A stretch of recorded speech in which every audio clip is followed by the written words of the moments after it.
What's up, everyone? It's Denise Salcedo. Welcome to my WWE Fastlane post show.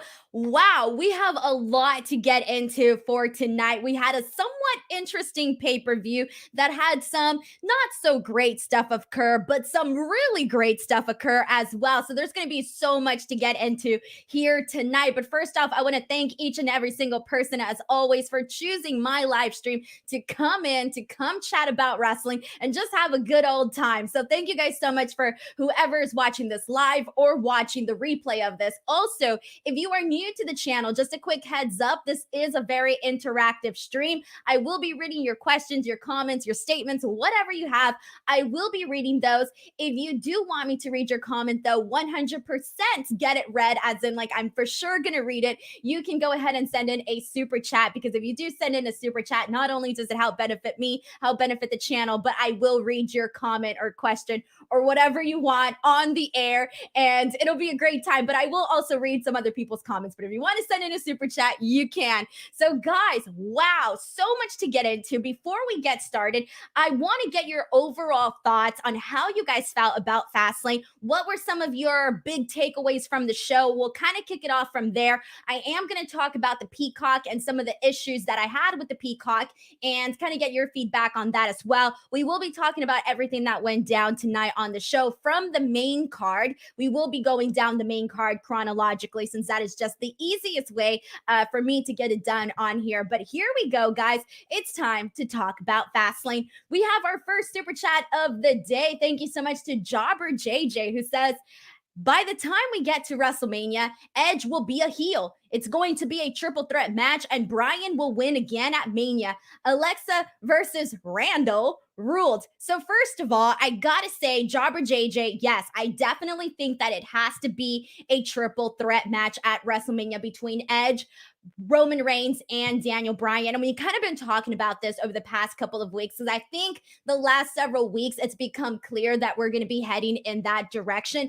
And after tonight, I think it's a safe bet for us to say that we're 99.9% sure that it may just be a triple threat match at WrestleMania. But here's the thing. He says by the time we get to WrestleMania, Edge will be a heel. Now, I was going to save this until we actually get to the main event, but I'm just going to go ahead and say it. Edge today was his official heel turn, in my opinion. Today, he definitely turned heel. After tonight, I do not see him as a baby face whatsoever. So to me, as of this point, as of tonight, he already is a heel. But anyways, thank you so much to Jobber JJ for kicking us off here with our first super chat of the day. We have another one. Thank you so much to Matthew Makovsky, who says, and if you want Alexa to do the same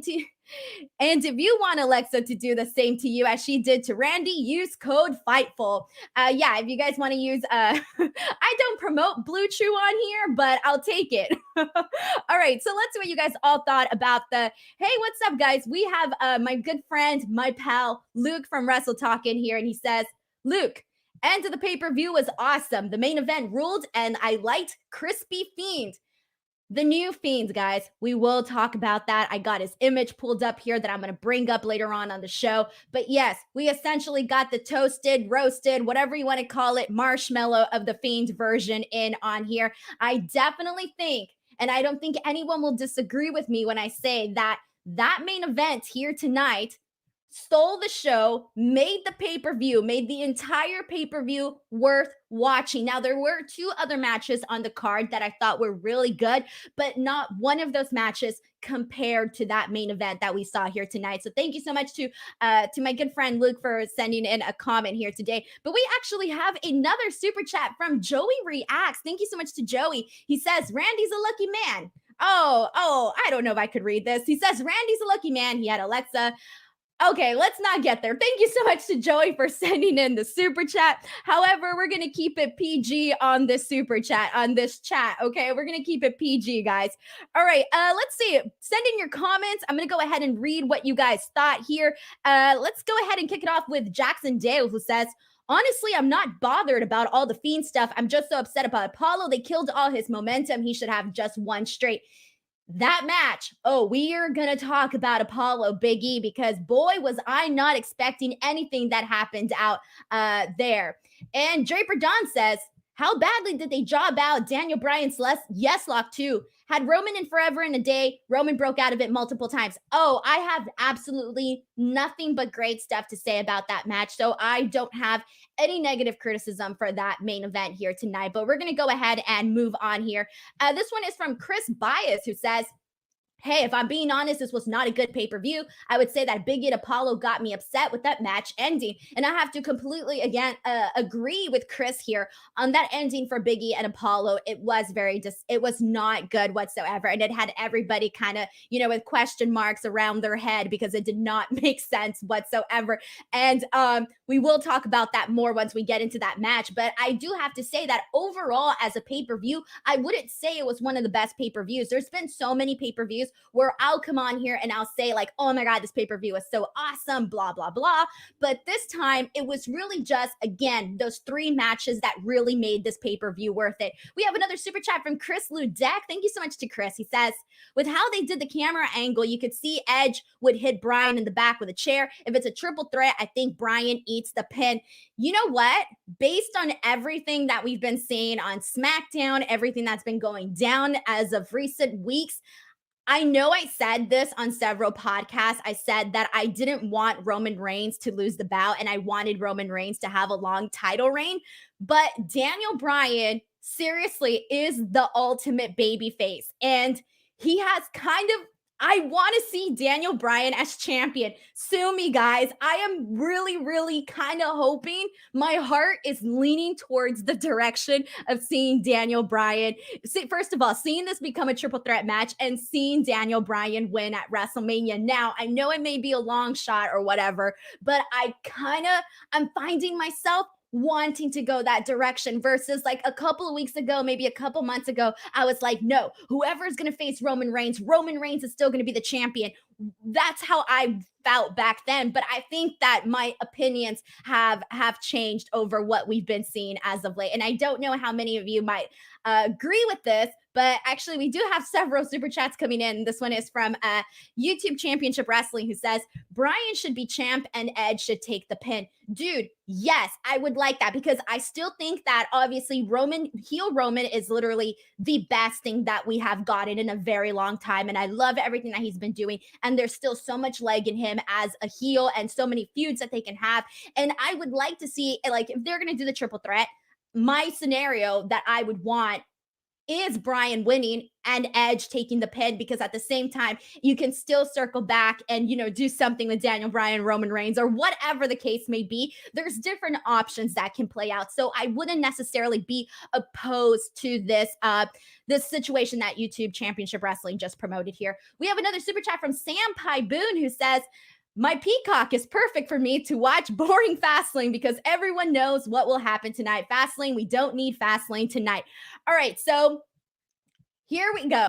I'm going to jump into the issues in a second after I read the next super chat, but I am going to jump into the issues because I was one of those lucky people, guys. I was one of the lucky ones that had issues with my Peacock, and my Peacock was not working for me today. And I am going to tell you guys what went down with that, because I do think that I let's just say that if I have to go through this come WrestleMania, I'm going to be very upset. And I'm very happy that we had the WWE network still for this pay-per-view, because if not, I'm not entirely sure what I would have done. But before I get into that, I want to read the super chat from Aubrey. Thank you so much to Aubrey, who says, wish Bianca and Sasha had a better build and not loving how weak they've been made to look. Aubrey, welcome, because in about a few minutes after I'm done ranting about the Peacock, I am going to have to rant about Bianca and Sasha, because boy, oh boy, they could have definitely gone a different direction here. All right. But let's talk about the Peacock. So I don't know how many of you guys, obviously everybody has different situations. People are watching on different devices and all of that. So the way that I usually watch is I cast, whether it be on my phone, I cast it to my living room TV through my Google Chromecast, or I use my MacBook Air to cast it on, again, to my big screen TV in the living room. Because let's face it, I want to watch on the big screen and not on this tiny little laptop or on my phone. Okay. So I started connecting everything like I normally do. And first things first, I started on my mobile phone. And on my mobile phone, the Peacock app kept crashing on me. Every time I turned it on, it just wouldn't launch. It wouldn't launch whatsoever. So then I had to uninstall it. I had to reinstall the app and it still wasn't working for me. So then I finally got it to work, but it was lagging. And at some point, when your app just crashes and it stops working, that was happening on my mobile phone with the Peacock app, which was strange because I had already had the Peacock app for maybe a week or two ahead of this pay per view. And I wasn't having issues on the actual app, but I had not tried casting until today. So I had issues with that. Then I got the Peacock. I went on the Peacock, I logged in through my MacBook Air. And I logged in, even though it took me forever to log in because it kept telling me my information was wrong, even though it was not wrong. It kept telling me it was wrong.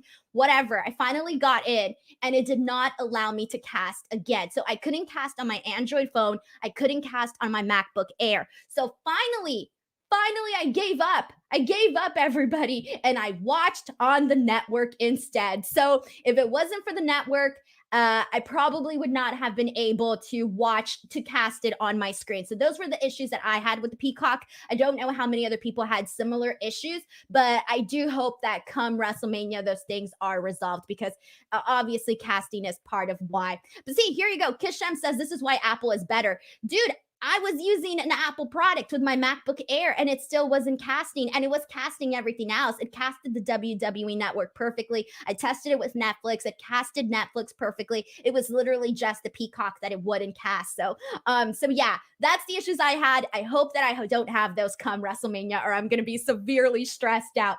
Sam, thank you so much for another super chat. He says, everyone knows Daniel Bryan will be in a three-way dance against Roman Reigns and Edge at WrestleMania 37 for the WWE Universal Heavyweight Championship. Well, we didn't know this for sure a couple of weeks ago. I think it was obviously we were speculating. Maybe some of us were wishful thinking, wishful hoping, but I definitely do think that after tonight and after the events that occurred tonight, it most likely is going to be a triple threat match. And I really hope so. I do have to laugh at this. Jobber JJ says this sounds like a Bryan Alvarez story. I know, right? That's so true. But this was my true experience. Okay, this was my true experience with the Peacock. Let's see what other guys. If you had any issues with Peacock, let me know. If everything went fine for you, let me know. We have a comment from Armand who says, I have Peacock via Xfinity, and when I clicked on my TV and Fastlane was on the main menu, I clicked and watched it. Perfect, easy for you, nice. Chris says, Denise, yeah, I was watching Peacock on my laptop, and so when I was watching it show black screen with audio background. Okay, interesting. Okay, so I think some people, again, depending on what. Here we go. Dan says he had no problems with the Peacock tonight. So again, this really just depends on what devices you were using it and how you were using to watch the Peacock. But here we go, guys. Let's do this. Let's jump into Fastlane. Again, we're going to go over the main card and we're going to go over it chronologically as we talk about the matches. Feel free to send in your comments, your statements, your super chats, whatever you guys want, and I will go ahead and read some of those. But here we go. This first match, it was for the WWE Women's Tag Team Championship titles. Shayna Baszler and Nia Jax defending their belts against Sasha Banks and Bianca Belair.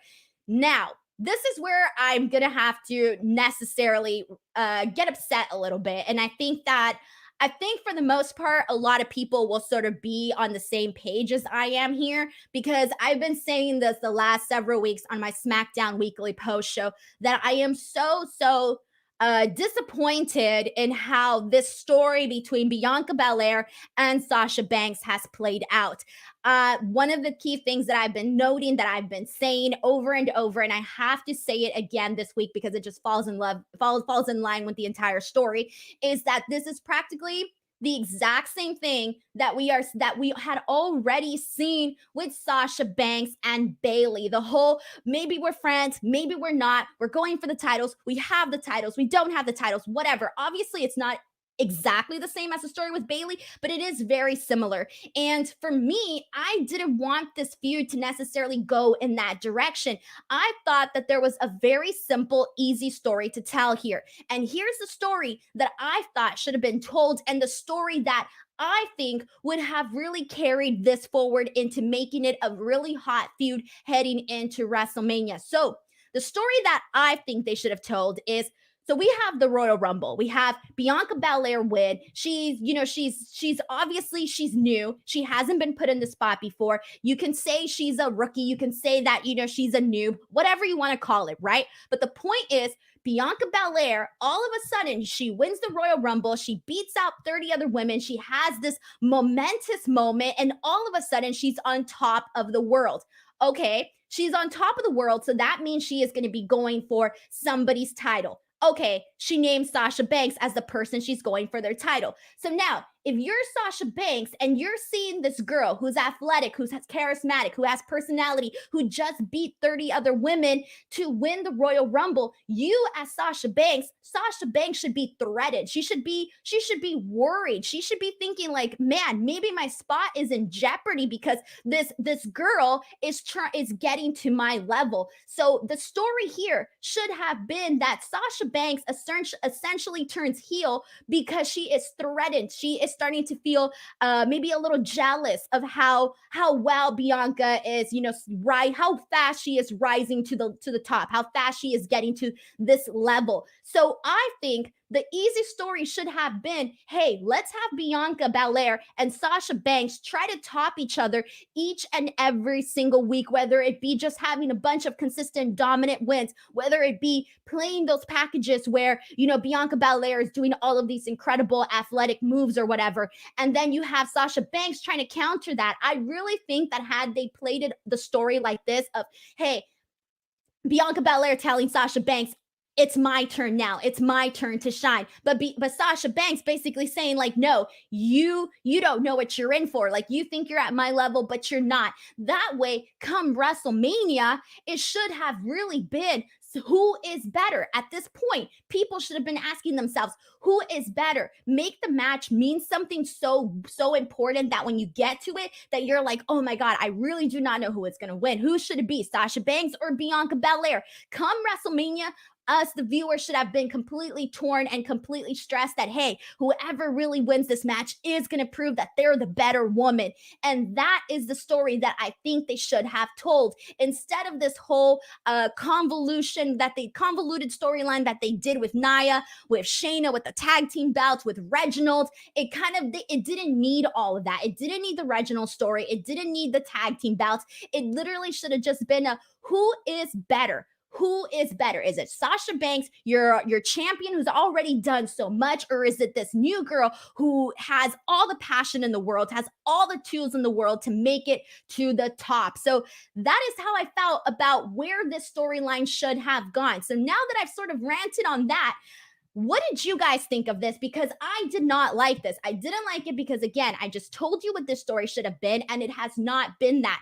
Instead, on SmackDown, we had Sasha Banks barely get this victory over Nia. She got it really beat with the help of Shayna Baszler, which was all accidental. Then 2 weeks on SmackDown, we saw Bianca Belair get pinned by Tamina. And then the week after that, we saw Tamina lay Bianca Belair out. So instead of making Sasha Banks into this dominant champion, and instead of keeping Bianca Belair really strong, they're not doing that. They haven't been doing that. And so for me, that really bums me out because there is no reason why at this point, this match, this feud shouldn't have been the hottest feud going into WrestleMania. It should be on the level of Roman Reigns, Edge, and Daniel Bryan, which is the hottest feud right now heading into WrestleMania. So guys, pretty much we kind of saw the exact same thing play out in this match.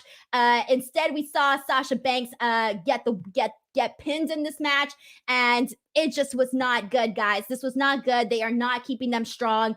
Shayna and Nia Jax retained their belts, but that's pretty much what I wanted to say about this entire storyline. So guys, send in your thoughts. Let's see what you guys are all saying here, because I know the comments were popping here, and let's see what you guys are all thinking here. I'm going to just kick it off with Justin Martin, and this one says, this was an easy story to tell with Sasha and Bianca going into WrestleMania, and WWE has overcomplicated all of it. Yeah, I agree. Again, with the Reginald, with the tag team stuff, it has definitely gotten overcomplicated here.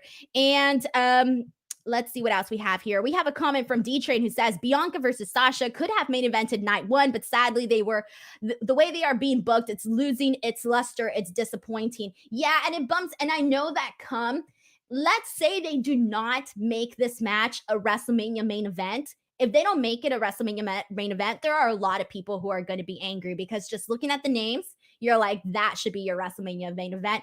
However, given the way that it's been booked, the way the story has been told, I don't necessarily think that I don't necessarily think I would be totally angry if it wasn't the main event, which really bums me out because I want this match to be a main event for one of those nights. I really, really, really do.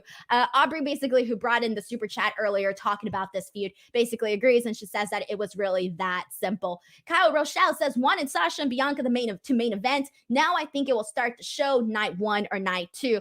And I know we still have 3 weeks, guys. We have 3 weeks. A lot can happen in 3 weeks. But I hope that we see a turn in the storyline. I really, really do hope that we see a storyline. Because Shev wants to point out though that they thought the tag team match was actually pretty good. And I will give you this: I did think that it was perfectly fine. I think that given the first, let me see, 1, 2, 3, out of the first 3 matches on the pay-per-view, I will say that the women's tag match was definitely the best out of the first 3 matches from the pay-per-view. We have a comment from Draper John who says, didn't like it either. Not enough intensity from Bianca to match the intensity of Sasha popping her in the mouth. The post-match stuff I liked. It didn't make sense when Sasha Banks was calling her a rookie. Again, it would have made sense had they done the story that I just explained to you guys. But in this sense, it really, really, really didn't. And let's see what else we have here. Guys, once again, if I did not, if you want to get your comment, question, if you have something really good to say, send it in a super chat. I will read those 100% guaranteed. I will read those or your money back. Just kidding. I don't think I could give your money back on here, actually. So no, I can't give money back. But let's see what else we have here. We have a comment from Aaron who says, Bianca and Sasha had so much hype and was highly anticipated. Poor booking, and WWE overcomplicating things has ruined this feud. Hopefully things get better in the 3 weeks of SmackDown. Yeah, I really, really, really hope so. I really, really hope so that it gets a lot better because I am looking forward to this match. Jake Larson says, this isn't very relevant, but does Rhea have enough time between tomorrow and Mania to get a match? Based on how, God, what was it? This Monday, they kind of made a lot of matches for a Fastlane out of nowhere. They made a couple of WrestleMania matches. So they do have time to make a match for Rhea Ripley. And I do think she should be on the WrestleMania card. Obviously, I wanted her to be going for the Raw Women's Championship. I think it's too late for that, but at least that's what I did want several weeks back. And let's see, anything else here? Moises wants to know, how is the pay-per-view on Peacock? So I watched on the WWE Network. If you want to hear my complaints on the Peacock, you can always rewind this to the beginning because I do talk about that. And it was so funny too because on the network, I was able to rewind. And I mentioned on Twitter how I rewinded the finish for Apollo and Big E. And literally my comment section was like, you could rewind. And it's so sad. It's so crazy how the Peacock app does not allow you to rewind or press pause, of all things. Press pause. It really just trips me out. Honestly, it really, really does. All right, guys. Well, let's go ahead and move on to the next match we have here. So this next match, was probably one of that left people the most confused out of everything that happened on tonight's show. And it was for the Intercontinental Championship. Big E retained his belt against Apollo Crews. But okay, so this match had a lot of potential to be really good. And I know this because when it started, it was really good. This match started off hot. Punches from both Big E to Apollo. They just started like hot, like just punching the hell out of each other, right? That spear right at the beginning from Big E to Apollo to the outside of the ring was like, everything was just like bam, bam, bam at the start of this. I love the start of this match. And what I liked that throughout this entire match, we had Big E. We had this was my favorite Big E. And let me explain this. So this was my favorite version of Big E because not only, you know, he's a big guy. He's a big guy, right? So no matter what he does, it's gonna look impressive. But the way that he does it, the moves, the way he does them, they look very, very explosive. And what I like about that is that not only are they explosive, but he also adds this aggression to him. So he's making his moves just look so much better. And I like that because every single time before he attacked Apollo in any sort of way, he would talk smack to him. He would talk smack, talk shit, and then he would do something to Apollo. And I like that. I love this Big E. This was my favorite Big E. And this match was really, really moving along. And then get this. I think I turned my face around. I looked at something else on the screen. I did something else for like a minute, right? Or like, sorry, like not like a minute, but like a second or whatever. And I missed the finish, guys. I missed the finish, and all of a sudden there was an attack, and I thought, what the hell is happening here? So had I been watching on the Peacock, I would not have been able to rewind. But luckily, I was on the network, and 20 clicks of 10 seconds rewind later, I was able to see the finish. And so basically, this is what happened with the finish. So I had to write this down here so that I can go through this. Okay, so what happened here is that Apollo got the small package. Big E then reversed it.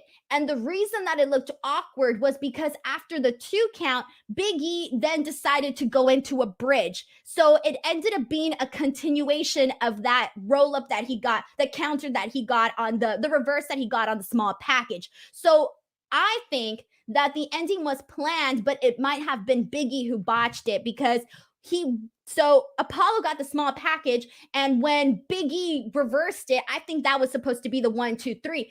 I don't know. I'm thinking maybe Big E slipped, and then that's why he saved it with the bridge, and that is why they continued that 3 count. Personally, that's what I think went wrong here. So I think it was just a little bit of a botch there. But anyways, the ending was still very confusing. The commentary didn't even know what to say. Everybody on social media was confused and talking about this. And again, I rewinded it twice. So that's how I was able to really pay attention to what actually happened because I had missed it the first time around. But either way, this match had a lot of potential. Unfortunately, it went downhill. It really went downhill there. But what did you guys all think of this match? What did you think of the outcome, etc.? Let's see what we have here. And let's see. This one is from, we'll read this comment from Timothy, who says, after the loss to Big E, should Apollo tag with Corbin as a tag team? The Royal Ruffians. Okay, so I like what Apollo is doing on his own right now, and I still want to see him do his thing on his own. I don't want to see him pairing up with anybody at this moment. Ryan Vaughn says, okay, this match was pretty good, just botch ending was, what happened? Yeah, and I had this ending not happen, had the match been, God, I don't know, maybe 5 minutes longer, it would have been a banger. I would have been on here basically saying there weren't 3 good matches, but there were 4 good matches on this show. But unfortunately, this ended up being one of the worst just because all that you remember is really that ending to this match. So that kind of really, really killed it there. And let's see what else we have here. This one's from Ben Man, who says, that Big E Apollo ending got botched. I 100% guarantee it. Yeah, and I think it might have been on Big E's end. I do think so. And let's see what else we got here. This one's from Cyclops, who says, I like Apollo, but he's lost so many title shots and have no idea where the story goes from here. So thank you for bringing this up because ahead of this match, I basically started thinking, I had said on my SmackDown show that I didn't really care who won this match, that I would have been fine with either or. But then when I put some more thought into it, I thought, well, Apollo has already lost to Big E twice. So even the way that Big E was wrestling this match, he was kind of like irritated with him. He was wrestling this match kind of like, you forced me to have this other match with you when I really didn't need to have this other match with you. And so he couldn't lose again. He should have won. If anything, Apollo should have won tonight so that, they could have done a rematch at WrestleMania and that would have been perfectly fine. They could have had an even better match at WrestleMania. So I do think that Apollo should have came out as the winner here, especially with the new persona, everything that he's been doing, has been, for the most part, aside from the accent, has been getting over with everybody. So I really do think that Apollo should have won this match for sure. Ben Man says, I don't think that was the plan's finish. I think the ref messed up bad because even they looked confused. Yeah, so there you go. I mean, a lot of complications with that ending. Again, very unfortunate because that did ruin that match for sure. All right, guys, so let's go ahead and move on. Once again, friendly reminder for those of you guys who are here watching live, thank you so much for tuning in to watch my stream. I really appreciate it. If you haven't subscribed to my YouTube channel, make sure you subscribe. Also, if you haven't followed me on Twitter or on Instagram at _ Denise Salcedo, do so. I'm about to hit 17K. So if you haven't followed me, go ahead and follow. It'd be really, really nice. All right, guys. So let's go ahead and move on. So after this, oh, we could have so done without this match. So we were supposed to have Braun Strowman versus Shane McMahon. And instead, that did not happen because in storyline, Shane got hurt earlier on warming up. So he essentially was in a crutch and could not do this match. So instead, this match became Braun Strowman versus Elias. And this match was not good. There was absolutely nothing memorable that happened in this match, okay? Nothing, okay? So usually when I'm watching a match and I'm going to do a post show, part of my notes, part of the things I do is I write things down that I like, little things that I notice so that I can remember to come on here and so that I could say, "Oh, I like this. I love that. I thought this was great." Whatever, right? I didn't write anything down other than this. All I wrote down for this was it would have made much more sense had Shane McMahon, given that he has the authority, had Shane McMahon made this into a handicap match. And instead of it just being Elias versus Braun Strowman, it should have been Elias and Jackson Riker versus Braun Strowman. It would have made sense because, again, Shane is a heel. Shane is upset at Braun Strowman. Why not screw the guy and make him face two guys instead? Obviously, have Braun Strowman win. Elias and Jackson lose nothing from losing to Braun Strowman, and it would have made for a more interesting story and for a more interesting match. So, other than that, this to me was really nothing. It could have been so much more special. Braun Strowman won in the end. That's about it, guys. That's about it. Let's see what you guys all thought here. This one is from Dylan Chandon, who says, "I didn't like this match at all. It seemed to be rushed, and it felt like a regular match you see on Monday Night Raw." Exactly. And you don't want to see that. You're expecting different types of matches on the pay-per-views. This one's funny. This is a comment from KW who says, "Legit forgot this match happened." Yeah, exactly. There really wasn't much to say about this. Dylan also notes that Elias is good and he's being booked poorly. I wanted to read this comment because I do agree with you. I do feel that pairing up Elias with Jackson necessarily hasn't been the best thing for him. I think that they could make I think that the character of Elias could be very, very entertaining and he could get some, maybe not some amazing matches, but some decent matches with decent challengers. We're just not seeing that right now at this moment. But definitely, we could have done without this match, or might as well had just made it a handicap match to make it just that much more interesting. So those are my thoughts on here. And let's see what else we have. Anything else that we wanted to read from here? John Shavak says, "I hate everything about this Braun versus Shane feud." Yeah. And I'm bummed out because I have said this so many times. I'm okay with them wrestling at Wrestlemania. And I've said this before. I figured, okay, we'd get some fun moments, some fun spots. And I'm here with that. I mean, I would look forward to that. But how we're getting there has not been good. And let's see what else we have here. Michael Connor thinks that he needs a 100% revamp of character. I'm assuming you're talking about Braun Strowman. I don't know how you guys feel about that. Send in your comments and maybe we'll touch on that in a second here. All right, guys. Everyone's saying that this was the much needed bathroom break match. All right. Well, hey, you need a bathroom break, especially since you can't pause on the Peacock. So you're going to have a bathroom break at some point. All right, guys, let's move on. So after this, you know what? The show started turning around. The show started turning around when we had the fourth match of the night, which was Shinsuke Nakamura versus Seth Rollins. So, this match was good. I think there was people that I saw in social media that liked this match. I think a little bit more than I did. I thought this match was fine. I won't go out here and say it was the best match of the night or even one of the best matches that I've seen in a while, because it really wasn't. But it was perfectly fine for the show, and definitely the best match at this point in time on the pay-per-view. Definitely was the best match at this point. And I think what I want to say about this is that this match started off for me a little bit slow. We had Seth dominating most of the match, but once it started getting better, once we started getting a little bit more from both guys, and there were some really good spots, some really good moments throughout this match. My favorite parts, we had a really nice dive from Seth to Shinsuke, which I thought really looked good. I like when Shinsuke got the double knees to the back of Seth Rollins. There was also when Seth Rollins hit the Falcon Arrow. For a second, I thought the match was going to be over at that point. And one of my favorite parts of this match too was when Seth did that kick to Shinsuke on the back of his neck, but at the same time he sort of locked the front of his foot on his knee. I thought that was a pretty good spot. It looked fantastic. So I did like that. And Seth ended up winning with the curb stomp. And at this point, again, best match of the night at this point. And thankfully, this was sort of the turning point where we started seeing better matches for the night here. So let's see what you guys thought, guys. Send in your comments. What did you think about Shinsuke, Seth Rollins? Also, friendly reminder, if you want to get your comments read here and you're like, Denise needs to see this, Denise needs to read this, send in a super chat of any amount and I will definitely read your comments. Okay. All right, here we go. This one is from, let's see, I'm going to read this one from, I'm going to go through the rest of them. Let's see. This one's from Kashem. It says, I think when people like Shinsuke and Seth put on a match, it is automatically considered good, even if it's okay, because of the respect people have for them. I could see that. I see what you mean here. I really do.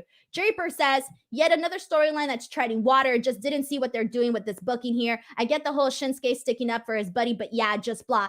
Exactly. It doesn't really tie into what, for me, it doesn't really tie into what Seth Rollins has been doing on a week-to-week basis with Cesaro. So this match did feel thrown together. But again, I said this last week, and I actually said this yesterday, and I'll say it again. I didn't really care just because I figured it would be a good match. It wasn't the match that I thought that I didn't like it as much as I thought I was, even though it was a good match. Maybe I had higher expectations. I think that's where I'm trying to get at here. And Michael Connor says Shinsuke versus Seth was great, but it was just a detour to Cesaro. Shinsuke needs his own thing. I think so too, because I think that Shinsuke needs to be motivated. You can tell in his in-ring work when he's really motivated and when he's not as motivated. But when they're actually giving him something, I think that ends up he puts his best foot forward when they're actually giving him something and he's actually feeling again motivated. So those are my thoughts on that end. And let's see, anything else here. Danny Spears says thoughts on Retribution split. I definitely think that Mace and T-Bar would be a great tag team on their own. I just definitely think that they need to be rebranded. Take the mask off, take away the Retribution stench from them, and I think that they would make a pretty good tag team there. Anything else? Let's see. All right. I think I had another comment that I wanted to read here. This one's from Bryan, who says, I also want to say Seth Rollins has an even worse taste in suits than John Cena. I like Seth Rollins' clothes. I'm actually a fan. This one is from Frankie Aponte, who says, Shinsuke versus Seth and Sheamus versus Drew were my favorite parts. Wow, you didn't include the main event on that one? I'm assuming you like the main event too, but all right, let's go ahead and move on, guys. All right, so this next match afterwards that we had, again, this one is definitely one of the best matches of the night as well. This one was actually my second favorite match of the evening, and it was Drew McIntyre versus Sheamus in a no-holds-barred match. And I love this match, all right? But before we get to that, let me read this super chat from Chris Blast. Thank you so much to Chris Blast, who says, Nakamura versus Riddle would be a match that I would like to see. Dude, Matt Riddle has been having fantastic matches. He had one with Ali on the pre-show. And yeah, I would like to see Nakamura versus Matt Riddle too. I don't think it's going to happen, obviously, but whatever. It's one of those matches that I think we all at some point would like to see. Thank you so much to Chris for sending in this super chat. All right, guys. So here we go. Let's start talking about Drew McIntyre versus Sheamus because this was hella awesome. All right. And I want to start off by pointing out that I loved that Drew McIntyre came out with the Braveheart makeup. I thought it made him look that much cooler. And I know obviously he's a Braveheart fan. That was one of the things that him and I talked about when I interviewed him. We talked about his love for Braveheart, which was pretty cool.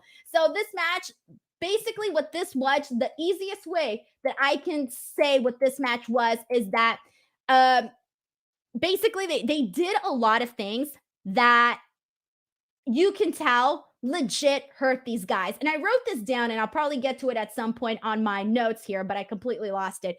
Okay, here we go. This is what I wrote down. Okay, so basically, this was a fight with psychology. They did a lot of things that legit would hurt a person in a real fight, and something that if you're trying to hurt the other person, this is what you would do. Instead of doing more of those flashy spots, it was a different type of brawl, a different type of fight from what we saw with Kevin Owens versus Roman Reigns. So again, Kevin Owens versus Roman Reigns was hella awesome, but it was totally different. The way that they worked this match was different from how they worked Drew McIntyre versus Sheamus. So that is what I wanted.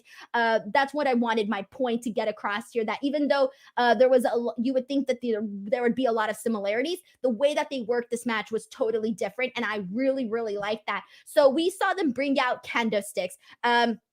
There was an awesome spot where Drew McIntyre was like shoving a kendo stick right in Sheamus's eye. I thought that was pretty cool, but I thought the match really started to get to another level once they made their way to the LED board section of the Thunderdome. So once they got to the LED boards, I think that's when I started liking this match even more.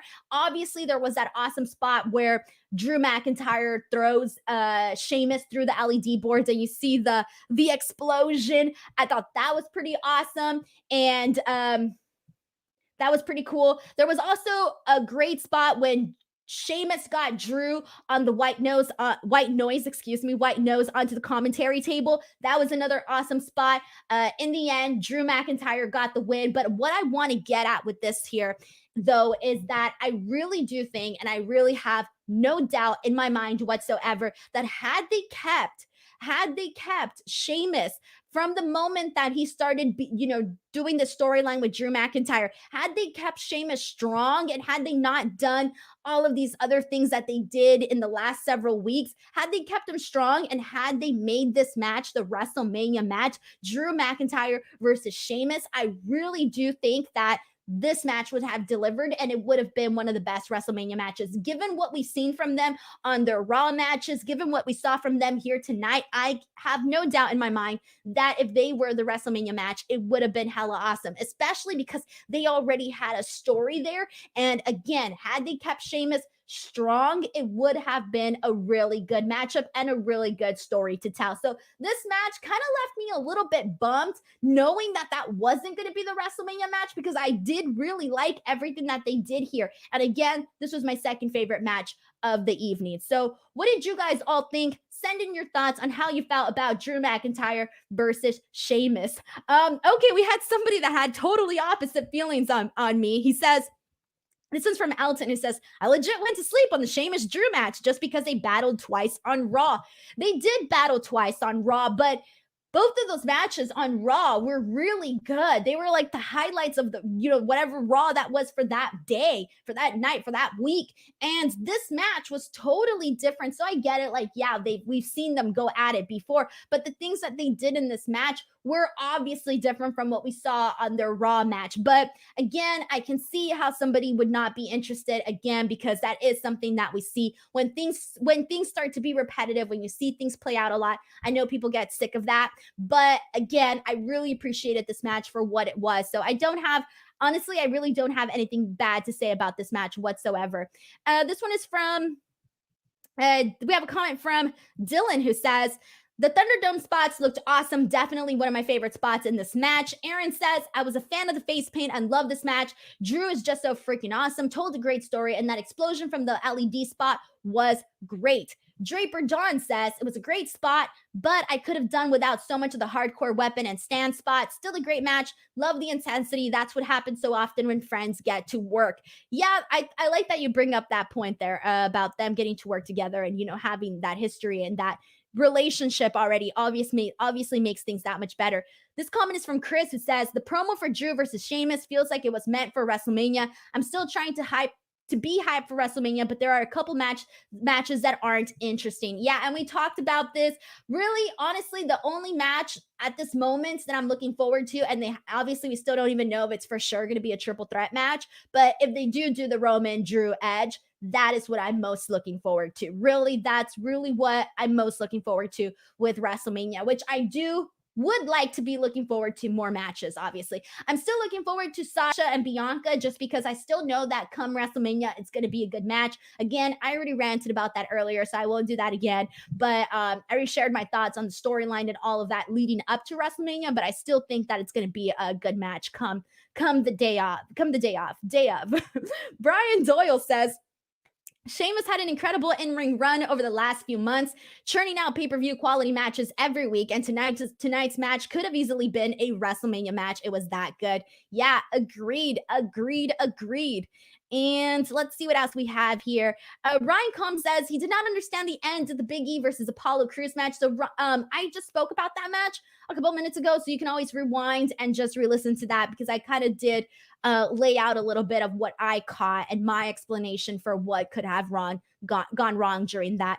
And seems like a couple people, like I think the people that paid attention to this match really liked this match, and I think the people that just didn't go into this match with any sort of, the people that weren't looking forward to this match didn't end up enjoying this match. That's what I'm getting based on what I'm seeing on the comments. And honestly, here's the thing too, is that I think that looking at this card, looking at it on paper, the matches that you were expecting to be good ended up being good. Obviously, with the exception of Apollo and Big E, which was a good match with a not so great finish. But for the most part, the matches that you were expecting to deliver did deliver. Okay, let's move on. All right, so after this we had, let's see. Randy Orton versus Alexa Bliss. Here we go, guys. Send in your thoughts, send in your opinions, because I know you guys are going to have them because we had the return of the Fiend here. All right, so this match kicks off with Randy Orton, again, not bleeding, with that black liquid stuff coming out of his mouth. I don't even know what we're supposed to call it. I just call it the black liquid coming out of his mouth. Alexa comes out. She has this darker, scarier makeup. She's looking more like a zombie. She's looking more like pale with black eyeshadow. She's looking pretty scary. Not gonna lie, she's looking pretty scary. The lights go down into like this pinkish, reddish tone, and the match basically kicks off with like a fireball in Randy Orton's face. Randy tries to run through Alexa, but instead runs into the post. Alexa then gets out of the ring and she kind of does like a little bit of this and trying to get Randy Orton to like follow her, right? And this goes on for a while. So she's kind of like bringing in Randy Orton, and Randy Orton's following for it. And he's, creeping towards her. And she's like, yeah, I got him here. Got him in where I want him, right? And then she looks up at the ceiling. And when she looks up at the ceiling, the lights fall down and they like almost go on Randy Orton. So now it seems to me that Alexa Bliss can now move things with her mind because she just made the lights fall down. I think that's what they were trying to do. I hope I understood that right. Then after that, she throws another fireball at him. And then as that happens, they're sort of staring at each other. And while he's staring at her, a hand comes out of the ring. Hand, and grabs Randy's ankle. Randy gets scared and he moves away from that. And then we find out it is the Fiend. The Fiend is back and he's burnt. He's looking like a toasted marshmallow, okay? He's looking like a burnt piece of toast. He's looking like the crispiest, crunchiest pizza you've ever seen. He comes out, he does a Sister Abigail on Randy, and therefore Alexa ends up getting the pin. So let's talk about this because I want to get your thoughts on the match itself. And I think most of us weren't expecting anything other than the Fiend's return, and we got it. So what did you think of the Fiend? What did you think of his new look? Let's see what you guys are saying. We have a super chat from Cyclops is better than a Wolverine. Says, this match reminded me of why I don't watch Raw. This storyline, this feud isn't for everybody. I know that. I know it's not for everybody. I think this is more for a younger demographic. I don't think it's for me, maybe not for you, maybe not for most people here watching, but it's definitely aimed at a younger demographic. So I'm gonna actually pop in the here we go, guys, because I do want to get your thoughts on this. So here we go. This is the image of the Fiend, and he's all burnt. He's got like he looks terrifying. All right. I'll give you this much. The first thing that I thought of, and I should have imported a picture of this, but the first thing that I thought of with this was actually, and here we go. I'm going to upload the picture. The first thing that I thought of was this. When they unmasked Kane, and I remember being a kid watching this, they unmasked Kane, and he just has like a little bit of like, I don't know, charcoal on his face, a little bit of smoke. I was very, very disappointed. I was expecting him to look all gruesome and all burnt with like skin peeling. So I will tell you that I think that obviously how the Fiend looks and he's burnt looks a lot better than how Kane looked. This looks a lot more realistic in a way. So what did you guys all think of this? How do you like what they're doing right now with this new Fiend? So here we go. Let's see what you guys are all saying. This one is from Ray, who says, Fiend looks like one of those action figures you burn on 4th of July. Ryan Vaughn says, Crispy Fiend looks like a melted Kane mask. Yes, I thought that is exactly why I immediately my brain went to Kane. Yes, it does look like a melted, it looks like a melted, I don't know, version of that. I do agree with that. Freaks of Wrestling Podcast says, I love the match and it's awesome to see the Fiend back and I love the new Fiend look so much. Stephen J says, Alexa's great in this role. Match missed the ending. Boo Peacock, LOL. And let's see what else we have here. We have a comment from Justin who says, the Fiend descended from his fiery grave to help Alexa Bliss defeat Randy Orton. Yes, I typed that, and yes, it's true. I'm sorry. I'm just laughing at your guys' comments here. We have another super chat from, we have a super chat from, okay, this one is from George Sandoval. Thank you so much to George, who says, not digging the Fiend coming back and him burnt, but Alexa Bliss, I would have bathed in her sweat.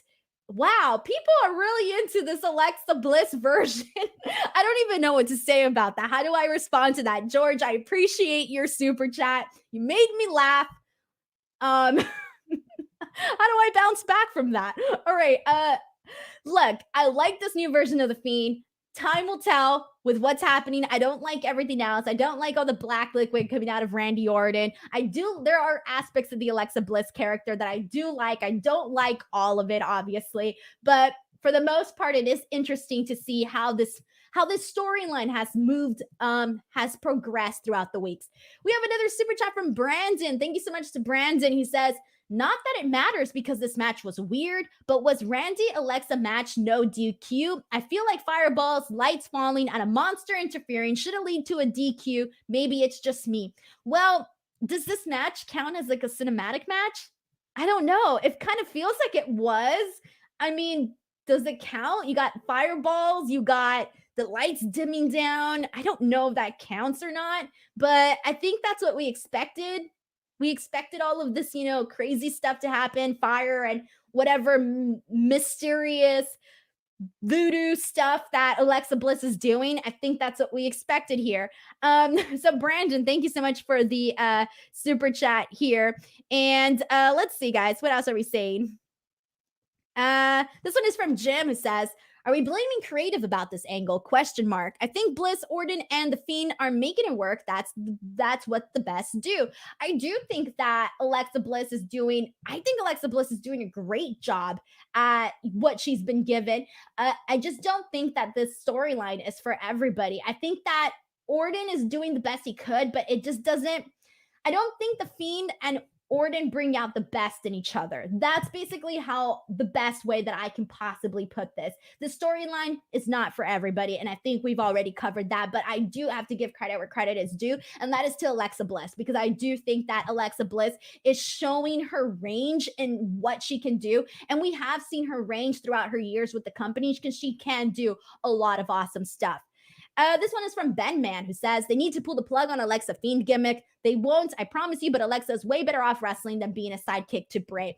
I still like Alexa Bliss in this role. I don't know how to say it. I'm not feeling the entire storyline, But there are aspects of this, again, like what Alexa Bliss is doing, that I do like, and I do find myself interested in this. This one is from Planet Dan ASMR, who says, I like the new look. He does look scarier. Could do without the supernatural stuff. Story is bad, but Firefly Funhouse match should be fun. No pun intended. So I think that's how a lot of us are feeling. Like there may be people that hate everything that they're seeing with this, right? They just don't like anything. And I think there's people that could take little pieces of it and enjoy it. And then there's people that like all of it. So again, different stuff for different viewers.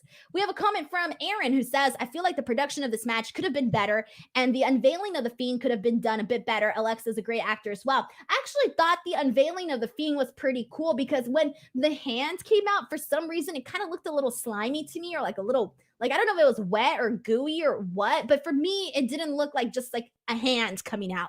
So I did think the production aspect of the hands coming out and the Fiend, slowly coming out, and you're seeing the mask unveil and you're like, ooh, what's going to be there? Like, what's going to happen? How's he going to look? I thought that was perfectly fine. And all right, here we go, guys. Let's go ahead and move on to the next match. And after this, this was basically God, guys. This was match of the night. Like, if you're not going to watch this pay-per-view because you're not interested or whatever the case may be, I don't know, make your time, make your way over to watch this match between Roman Reigns and Daniel Bryan, because this was amazing. This was such an awesome, awesome match. I loved it. I really, really did. This was my favorite thing of the pay-per-view. This made the pay-per-view feel like, it made it just like, here's the thing is, we've been talking about this, and we've been talking about this, with the AEW Revolution thing. It was a great pay-per-view, right? But everybody remembers the explosion failure, right? So people remember the ending to stuff. Like, that's the key takeaway from here. So even though this pay-per-view was probably not the greatest, the ending, this match, this main event made it worth it to watch. Like, me sitting through all the other stuff that I didn't like worked out because I loved this match so much. All right, so here we go.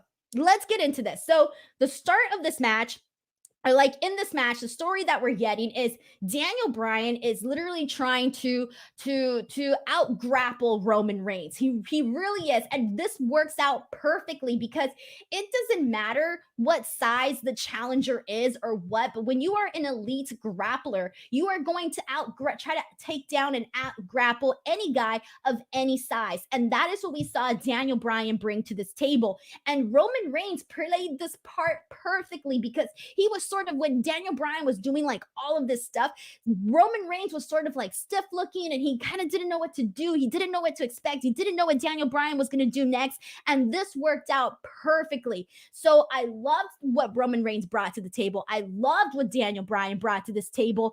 And thank you so much to Mario Morales for sending in a super chat. It says, for another great review. Thank you so much to Mario. You're awesome.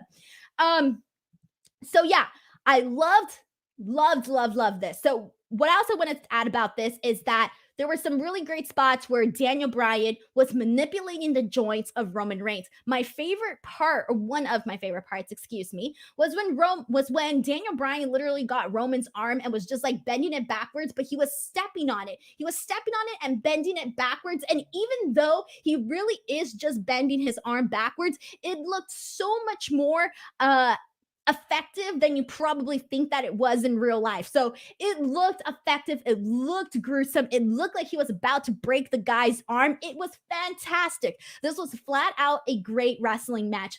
Let's see. There was also a spot where Daniel Bryan was stomping the hell out of Roman Reigns on his face. And then he gets him into the yes lock.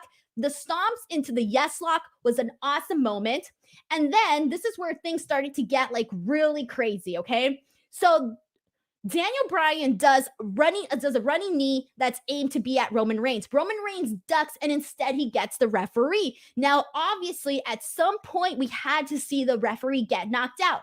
Why? Because the special enforcer was Edge. They weren't just going to have Edge standing around looking pretty. Obviously, he was going to get involved somehow, some way. So Roman hits Daniel Bryan with a spear. Then Edge comes in to count because why? The referee is out. He's just been taken out. But then Daniel Bryan gets a triangle choke on Roman Reigns. Then Daniel Bryan turns that into a yes lock. Then so Daniel Bryan has the yes lock on Roman Reigns, and it's looking like that's it for Roman Reigns. But instead, Jey Uso comes out and super kicks both Edge and Daniel Bryan. But then Jey tries to get Daniel Bryan with the chair, but he does not succeed. Instead, Daniel Bryan gets him with the running knee to the chair, to the face, and Jey Uso is out. So Daniel Bryan hits Jey with the chair. So at this point, both referees are down. Daniel Bryan wants to get a chair shot on Roman Reigns, but instead of getting Roman Reigns, he gets Edge instead.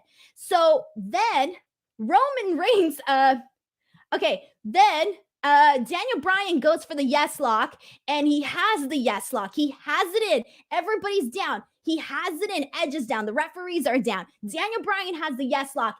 And it looks, I couldn't tell what was going to happen at this point. At this point, I'm thinking, all right, Edge is going to come out and he's going to attack Daniel Bryan. He's going to break it up. I don't know. Then I thought, okay, Roman Reigns is going to pass out. He's just going to pass out, and that's how it's going to end. And then I thought, okay, maybe he's going to tap out. Well, he ended up tapping out, but there was nobody there to actually end the match. Instead, so we see Roman, he's practically passing out. He taps out very lightly. It's not a very dramatic tap. It's a very light tap out. And then Edge comes from behind though and starts hitting both of them with the chairs. A new official comes out. So you're thinking, okay, maybe it's over. Not yet. A new official comes out, and after Edge basically attacked both guys with the chairs, the new official comes out, and Roman ends up just leaning over and getting the pin on Daniel Bryan. And I got to tell you, it was so hard to keep notes of all of this because it was just one thing after another, which made it for a very exciting match from start to finish, because the finish was one of the best, was one of the most exciting finishes that I've seen in a really, really long time on WWE. And I was very, very much invested in this, where I truly, as a viewer, did not know what was going to happen. Like, they had me engaged. I was watching thinking, okay, this is going to happen. No, this is going to happen. I'm wrong. This didn't happen. Oh my God, this is going to happen. They really had me on my toes, really wondering what on earth is going to go on. And so that was really awesome. So then after this, I think we can all safely say that at some point, this has to become a triple threat at WrestleMania. And I really, really do think so, because obviously Roman Reigns didn't just pin Daniel Bryan necessarily cleanly. No, Edge helped with that attack. Thanks to Edge, he essentially was able to pin Daniel Bryan. And then also Daniel Bryan can say, I made Roman Reigns tap out. And then also, this to me was officially Edge's heel turn here. Daniel Bryan, literally the ultimate babyface going into this, and I am loving the storyline. This is literally the thing that I am most looking forward to come WrestleMania, and I'm excited to see how this is going to continue, how this story will continue to progress throughout the rest of the week. So, guys, what did you think about this? Did you love this match as much as I did? How do you feel about what we might be seeing at WrestleMania? Go ahead and send in your thoughts. So we have a super chat from Brandon. Thank you so much to Brandon. He says, man, I didn't want Roman to lose the title at Mania, but now I'm kind of rooting for Bryan. He won me over in this match tonight. Great main event. Brandon, my man, that is exactly what I was saying at the top of this stream. At the top of the stream, I said I had been wanting Roman Reigns to win at WrestleMania. I didn't care who his opponent was going to be. I wanted Roman Reigns to to retain, to win, whatever, right? But now I have completely changed my mind, and now I just want to see Daniel Bryan become champion. I mean, I feel like if Daniel Bryan were to win the championship at WrestleMania, I would genuinely be so excited. I would pop, I would mark out, whatever you want to call it. I would be so pretty excited for that. So thank you so much to Brandon for sending in this super chat. Guys, send in your thoughts on this. I know we're getting plenty, so I'm going to try to read as many as I possibly can. Again, if you want me to read your comment for sure, send in a super chat and I will. Let's see. This one is from Justin, who says, Great match and a fantastic story up until the end. The finish was really convoluted. What? Says they could be setting up the triple threat. Roman just looked like his hand was shaking, not tapping out. No, he was passing out. That's the thing. And that's the good thing. Like, he couldn't have like this dramatic, like tapping out like we normally see. The guy was being, he was passing out. So I do think that I think everything they did to lead up to this finish was not convoluted. I think that it made a lot of sense and it kept people again on the edge of their seats because every time you thought something was going to happen, something else happened instead. And I liked that. I really, really did like that.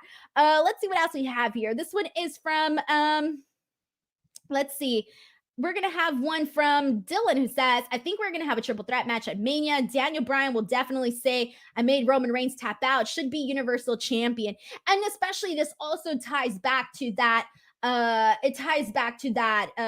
on SmackDown where he basically told Roman Reigns told Daniel Bryan that he would rather die than essentially lose to Daniel Bryan than to have Daniel Bryan tap him out, that he would rather die. That is a big, bold statement to make. So I love all of this.